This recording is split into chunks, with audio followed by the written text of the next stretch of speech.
Je sens un peu le micro. Non, d'abord, il faut rappeler qu'il s'agit d'une réunion du comité de suivi qui est un mécanisme fixé par les décisions de la CEDEAO du 31 juillet 2018. Les attributions de ce comité de suivi sont clairement identifiées dans ce communiqué. Et l'objectif, c'est d'évaluer l'état d'avancement et le niveau de mise en œuvre de la feuille de route et des décisions et recommandations qui ont été adoptées par les chefs d'État et de gouvernement le 31 juillet 2018.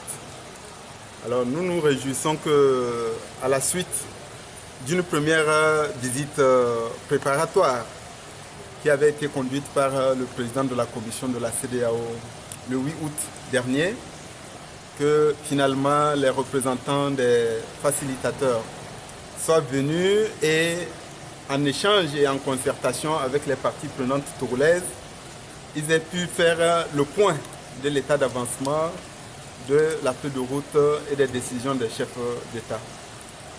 En tout cas, contrairement à ce que vous les journalistes, vous pouvez rapporter et dire, au niveau du gouvernement, nous constatons que les discussions, les échanges, la séance de travail s'est déroulée dans un esprit de convivialité, de fraternité, d'écoute mutuelle, de respect mutuel. Bien entendu, nous sommes face à des enjeux politiques importants. Il est raisonnable, il est compréhensible qu'il puisse y avoir des divergences de points de vue sur tel ou tel autre point. Et nous pensons que la réunion a permis d'avancer. Certains ont exprimé des préoccupations sur tel ou tel autre point. L'essentiel, c'est que l'ensemble du processus continue à avancer. Je voudrais profiter pour dire que depuis le 31 juillet 2018, le gouvernement a pris des initiatives, a engagé des démarches en direction de nos frères et sœurs de la coalition de l'opposition pour leur dire que nous souhaitions poursuivre avec l'esprit d'ouverture pour que nous puissions mettre en œuvre les décisions et les recommandations de la CEDEAO de manière concertée et consensuelle. Ces démarches, ces initiatives ont été prises et c'est dans ce contexte que le ministre de l'administration territoriale avait envoyé des invitations aussi bien à la coalition qu'aux partis politiques extra-parlementaires pour une réunion le 7 août dernier. Nous regrettons que la coalition n'ait pas accepté de répondre à cette invitation. Il y a une constante que chacun de vous peut remarquer. Lorsqu'il s'agissait du dialogue, le gouvernement a toujours cherché, le gouvernement et sa majorité ont toujours cherché et voulu que les Togolais aient la possibilité d'établir des contacts directs, de discuter, d'échanger entre eux-mêmes avec l'accompagnement et l'appui des bonnes volontés, notamment des pays de la sous-région.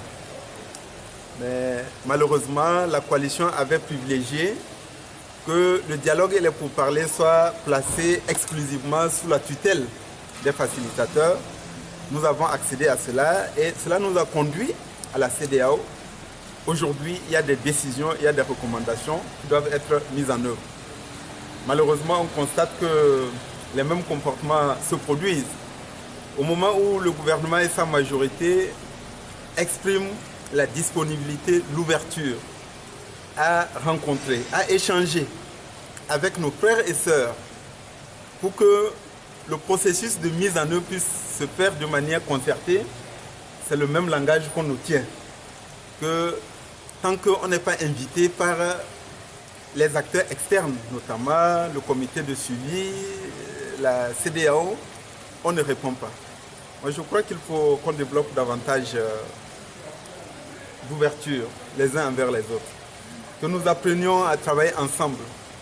D'abord et en premier lieu dans le cadre des institutions de la République, Mais de manière informelle aussi, nous pouvons nous retrouver à n'importe quel moment, échanger sur les questions d'intérêt commun et voir comment nous pouvons chacun apporter son talent, sa contribution pour que ça puisse aller. Alors donc, je crois que les réunions se sont bien passées. S'il y a des préoccupations, sans doute que les représentants des facilitateurs et le président de la commission de la CEDEAO vont en rendre compte aux facilitateurs eux-mêmes. Mais entre-temps, le processus se poursuit. Cela signifie que le gouvernement reste déterminé et mobilisé à prendre toutes les dispositions qui s'imposent en vue de la réalisation des réformes constitutionnelles. Nous avons une constitution, nous avons des lois, nous avons des organes et des institutions compétents prévus par les lois de notre pays. Les initiatives seront prises pour qu'un débat démocratique ait lieu à l'Assemblée nationale et que les réformes constitutionnelles qui sont préconisées par les décisions et la feuille de route de la CEDEAO puissent être réalisées et mises en œuvre dans les délais requis. Et quand je dis délai requis, cela signifie au même moment où il sera rendu compte à la prochaine conférence des chefs d'État et de gouvernement, le 22 décembre à Abuja, du bon déroulement et de l'issue des élections législatives. Compte rendu sera également fait de l'aboutissement des réformes constitutionnelles.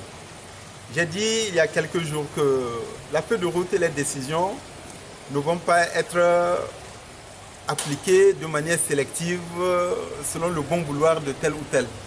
Nous allons les appliquer et les mettre en œuvre de manière globale et intégrale. C'est pour profiter et réaffirmer l'engagement, la volonté du gouvernement. Et nous espérons et nous sommes convaincus que la même volonté, si elle n'est pas encore totale du côté de nos frères et sœurs de l'opposition, notamment de la coalition, qu'ils nous manqueront de prendre le train en chemin parce que le train est parti.